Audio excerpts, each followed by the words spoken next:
which strikers are you looking at, and which kind of profile are you looking at? Are you looking for someone who's just going to come off the bench for 30 minutes and help out Jesus? Or are you looking for someone who's going to start ahead of Jesus, or someone who's going to run in behind and score goals, or someone like a Giroud, someone who's just going to head in balls? Which kind of striker are you looking at? And some names that you can give. Yeah, so I have a short list of strikers that I've actually been looking at, and the profile for me is goal-minded. That's it, right?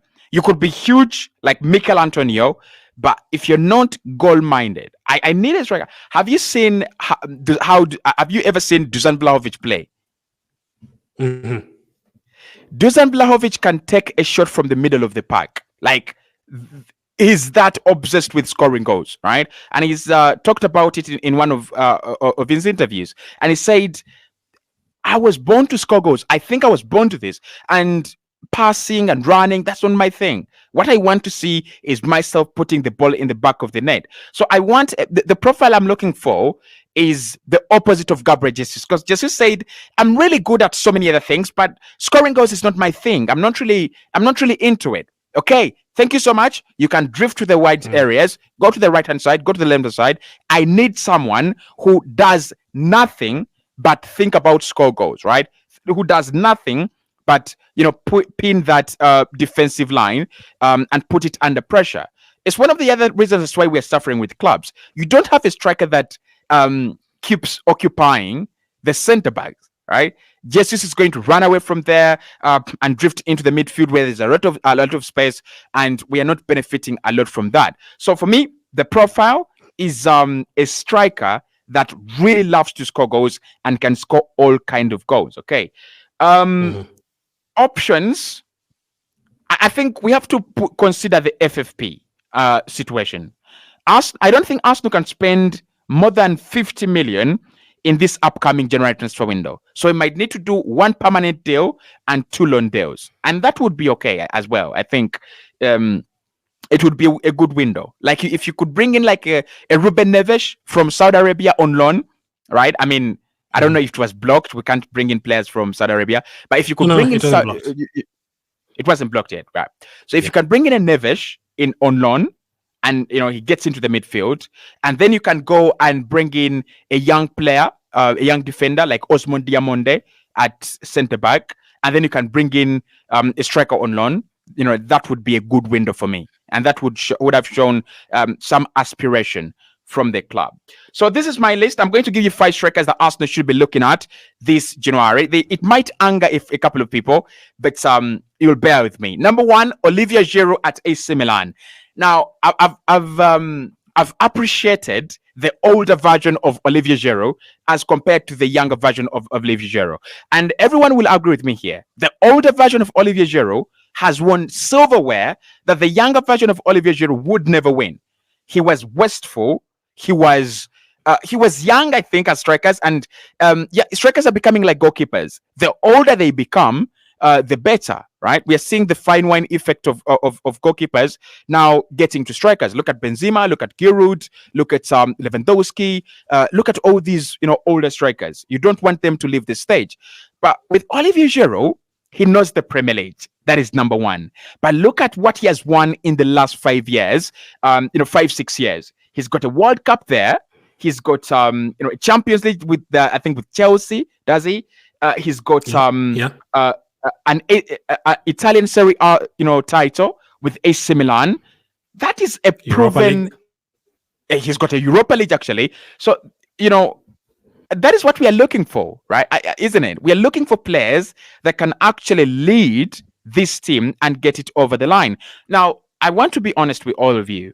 Is Olivier Giroud going to score for us 20 goals when you bring him in? No chance. Absolutely no chance. You're looking at maybe 6 headed goals and 4 goals with the foot. That is maximum. And that is across all competitions, not just in the Premier League, across all competitions. Yeah.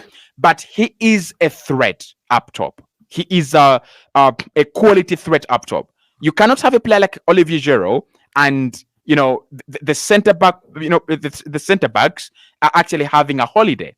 It cannot happen. He's huge. You can use him as a board. You can use him in that hold up play situation where you feel like you need to pump the ball forward. I think he gives you a different solution to set pieces. He scores a lot of headers. Like, that is his specialty. If Arsenal can get him in, it would be good. And with AC Milan right now, yeah. No, go ahead. Yeah, so I wanted to say, with AC Milan right now, I think they have Okafor, right? They can listen, right? They can listen. And it could be a loan deal, by the way. It could be a loan deal, but they can listen. I don't think Giroud will be there past the summer. So if he comes in, does a great job until the summer, and then he can find a new club, I think AC Milan won't stand in his way if they can find a consensus. He's one player that I don't think the club will stand in his way. So Giroud, I remember when Giroud left Arsenal to go to Chelsea, and he played for Chelsea for a couple of years. He was asked, what's the difference between Chelsea and Arsenal? Back then, his answer was, at Arsenal, even if I miss chances, the consequences weren't that big because we're only fighting for top 4, top 5. Yeah. At Chelsea, if I miss chances, I know Chelsea are fighting for the trophy. Yeah. I'm not welcome. I'm going to be dropped. Now, things have changed. Maybe now his mentality will change as well at Arsenal. Maybe this time he'll now realize now Arsenal is the team that you wanted it to be when you were here back then. Now, if you miss chances, we don't want to hear. Now we want players who can take their chances and score goals. And he did that for us. I mean, he was not the best striker. He probably cost us the title in 2015, 2016, but I think there's a time we went like 20 games without scoring in a title. That thing still haunts me. We were fighting for the title and Giroud did not score a goal. I think he scored against Liverpool twice at Anfield in January, and then he didn't score again until like May, and we were fighting for the title. That's a nightmare. That's a nightmare. But as you say, things have changed. He's won the big trophies and all that. And if it's for 5 months, 6 months, can you really choose? He's come on before for us in the last 10 minutes and got those headed goals for us. So that's your first option, Olivier Giroud. Anything to add, or you're going to the second option? That's my first option. My second option is a player that is going to have a lot of competition, and so many clubs are going to be fighting for him because he's a cheap cheat code at the moment, really on fire. Serhou Guirassy at Stuttgart, that is in Germany. Now, he has broken the German Bundesliga record for the most amount of goals scored by a player within the first 7 games, and he has scored 13 in 7.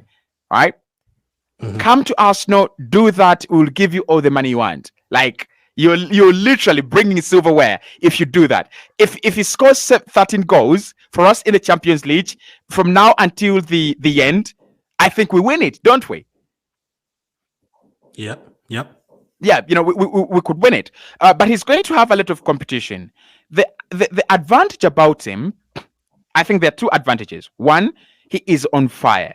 When a striker is on form, we have seen it. Like, Aubameyang came from Dortmund, he was scoring goals, and he just continued that kind of spell, right? It's the same thing with Erling Haaland. Came from Dortmund, was on fire, was doing very well, came to Manchester City, bang, 50 goals, a treble. And I think that could be the same kind of impact, right? We might get to see the real Guirassy maybe next season, right? When this season is over, the momentum is done, he has gone through a summer of resting and all that. That's when we'll see his mentality, his overall game. But at the moment, he is a possessed man, and the possession is scoring goals. He's being haunted by a spirit that allows him to score goals. That is what we are looking for at the moment. The other advantage is he is 17.5 million euros available. That is his release clause. If you trigger it now, he's an Arsenal player tomorrow. Even if we are on the brink of breaking FFP, we have 17.5 million euros. We can afford 17.5 million euros. So again, Serhou Guirassy and what he has done at the moment and the pricing is a very good deal. It's a deal that Arsenal have nothing to lose in. If he doesn't do well, if he doesn't give us what Mikel Arteta wants, you can still sell him and you're not going to make a loss. I trust me. 17.5, West Ham will be waiting with open arms if Arsenal decide he's not the kind of player, with 25 million there, with 30 million there, and he will do a great job at any Premier League side if Arsenal decide not to use him. So for me, it's a less risk deal, I don't know why German clubs always do this. Remember when last January, or I think it was in 2022, Zakaria was like was moving for 4 million euros, and I was like, this is one of the best defensive midfielders in the Bundesliga right now. How is he costing 4 million euros? And that was what is happening. So Serhou Guirassy, gets him in. Stuttgart don't have a lot to say as long as you trigger the release clause. I think he would be happy to join a club like Arsenal, ambitious, young project, in the Champions League as well at this stage. He knows we play 2 rounds and we are in the semi-finals, right? Every player would want to be there. So I think Serhou Guirassy would be an option I would consider. He fits the age profile as well. It's not too old. Yeah, absolutely. Yeah. He's done an incredible job there. And Stuttgart are not like in a title race or anything like that. So I think they'd be willing to sell him. And as you said, as long as you activate the release clause, we are able to get him, and that's very cheap. Less than 20 million for a striker who's second to third or third to Kane and Openda or something. Is competing with those guys in the Bundesliga. So very good option as well. That would be my fast option for that kind of money. I'd take him for sure. Yeah. So my third option is a risky one, but we might need to take the risk. And it's Hugo Ekitike at PSG. Now, PSG have actually shown him that we have the big guns. We have the money to sign the big guns. There is Kylian Mbappe, so you're not going to be a star beyond Kylian Mbappe at the moment. And Ronald Kolo Muani and Goncalo Ramos, are players that, for me, their class, their level, Hugo Ekitike is not going to compete at the moment. I don't see him, stand a chance, right? So Hugo Ekitike on loan, strictly on loan. PSG, I don't think they would mind giving us Hugo Ekitike. Do you think they would kind of block him because we are still in the Champions League? No, I don't think they would. It's not like an important player for them. Like these other forward options like Dembele, Asensio, Kolo Muani. They have so many options. It doesn't really play that. These days, players like Emre emerging as well, like the midfield forward position. So I don't think they'd block him, especially on loan. I think they would love him to get some game time as well. Unless we had been drawn against them in the round of 16, then that would have been different. Yeah, absolutely. So that is another player that's a talent that is being sat on, and he's a guy that is literally there. If you fed him, he would score goals. He would score for you a couple of goals. Now he's young, and I look at him as the younger version of Olivier Giroud. He's actually more of a replica of Olivier Giroud.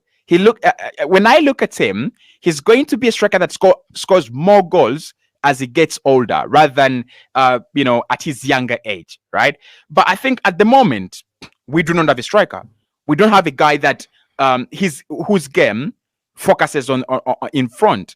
Most of our strikers, they will first think about who is behind me. Can I do a cutback? Can I do a 1-2? We need a striker who goes, okay, I have the ball at my feet. Now it is time to focus, at the goalkeeper. So Hugo Ekitike, young, the profile is right. I think he would be a Mikel Arteta player, by the way, because he's talented. There is a lot of talent there. So he's not just, your Mikel Antonio pushing people around and all that. He knows football, right? So if Mikel really wants to get in a striker, he can rely on, he can play with, I think he is an option. So I would go with Hugo Ekitike as my option number 3.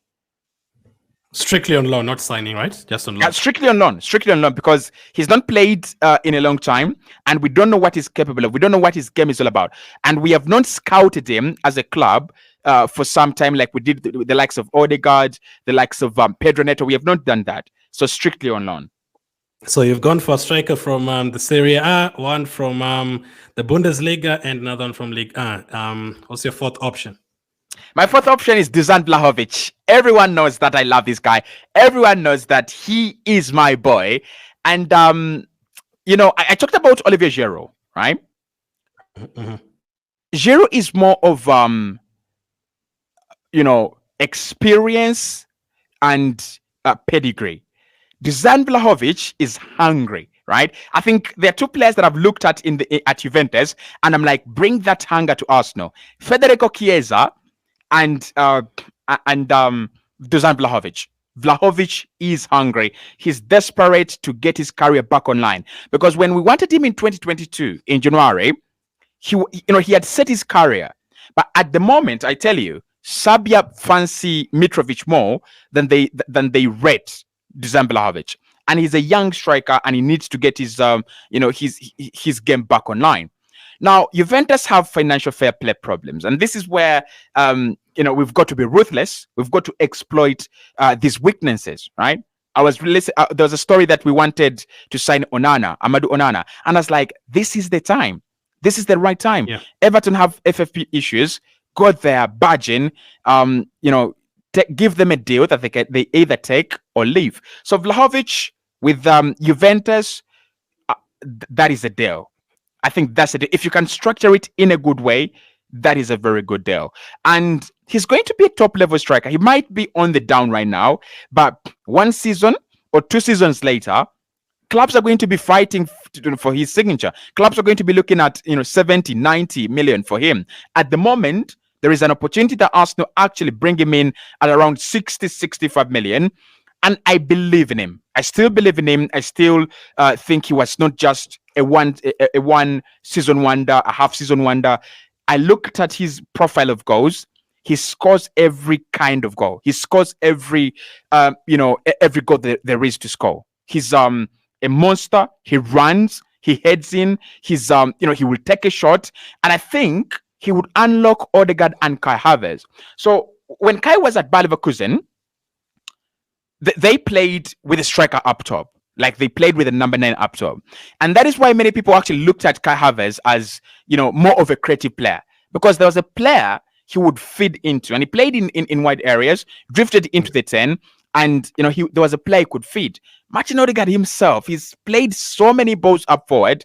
And at times, our strikers, receive them and stand. Like, they stand discombobulated. So, Vlahovic, he's a good guy. Everyone would actually argue that he's on the decline right now. But for me, that is when we need to sign him, right? 55 to 65 or 70 million. If they will listen, Juventus, which will be paid actually in installments, not, up forward, I'll take him. For me, I'll take him. I still think there is a player in there. We were close to getting him 2 years ago, but the reason why he didn't come to Arsenal was because we didn't have Champions League football. Right now we have Champions League football. Juventus don't have Champions League football. He was absolutely incredible at Fiorentina before he joined Juventus, and there's a season in the Champions League where he actually helped Juventus. I think they played against Villarreal, and the quality of goals were incredible. 65 million will be hard to get it done in January, but that's an option. A lot of people would say he refused to come to us, so I don't want him, but we need to put our pride on the side now. Beggars can't be choosers again. We need to get people. So those are 2 Serie A strikers that you've picked. So I'm interested to know who's your last final choice. I'm actually going to give you 2 options, and you're going to choose one, right?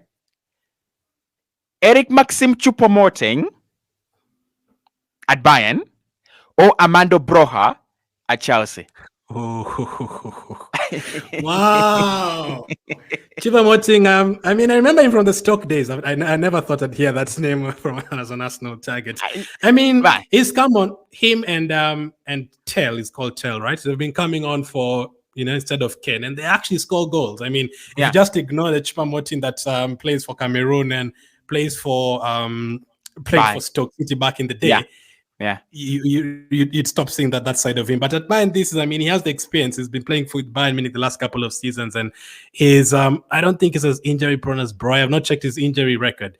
For Breuer, I think it's too many injuries. I think Chelsea would be willing to offer him out on loan. But another Chelsea player, I'm telling you, Arsenal fans are going to melt down. If we signed another Chelsea player again, Brugge, for me, I wouldn't go for him.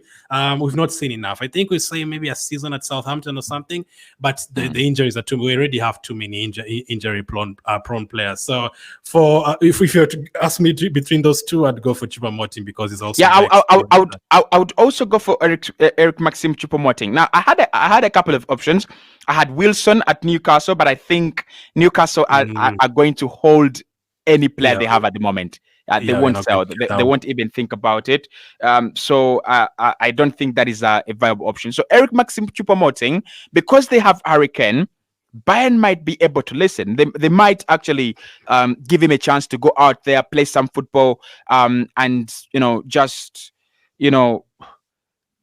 I don't think they want to stand in his way. I don't think they have a reason to stand in his way if he wants to play football. So I think he would be a great guy by that, because he scored a couple of goals for Bayern, and again he's one of those players blossoming in their late career. Right, when he was at Schalke, he was decent, but I noticed Jan Klaas Huntelaar more than I did notice him. When he came at Stoke, dreadful. And then from Stoke, I think he went to PSG. And then somehow he ends up at Bayern. He's so lucky. He's very, very lucky. But I think he's stealing a living. Huh? Yeah, man, he's stealing a living. But somehow he's managed to to get himself on my list. I thought about Giacomo Raspadori, but Napoli. I think Napoli are sure they will lose Osimhen in the summer. So unless you ask for Raspadori on loan, which might be difficult, I don't expect him to be on the move anytime soon. Those Raspadoris and Politanos at Napoli, love those players, man. Those players are really good. So you've given us 5 options plus a bonus option. So from those 6 players, and obviously you can add Tony to that list, and that we almost 10 strikers that you talked about. From your list, which 2 are the most realistic ones? For me personally, I feel like Guirassy is very, very realistic. I think Guirassy is most realistic because you trigger the release clause, you get him in, as simple as that. Okay, you also have to agree personal terms. I think also, to be honest, Hugo Ekitike is like there for the taking.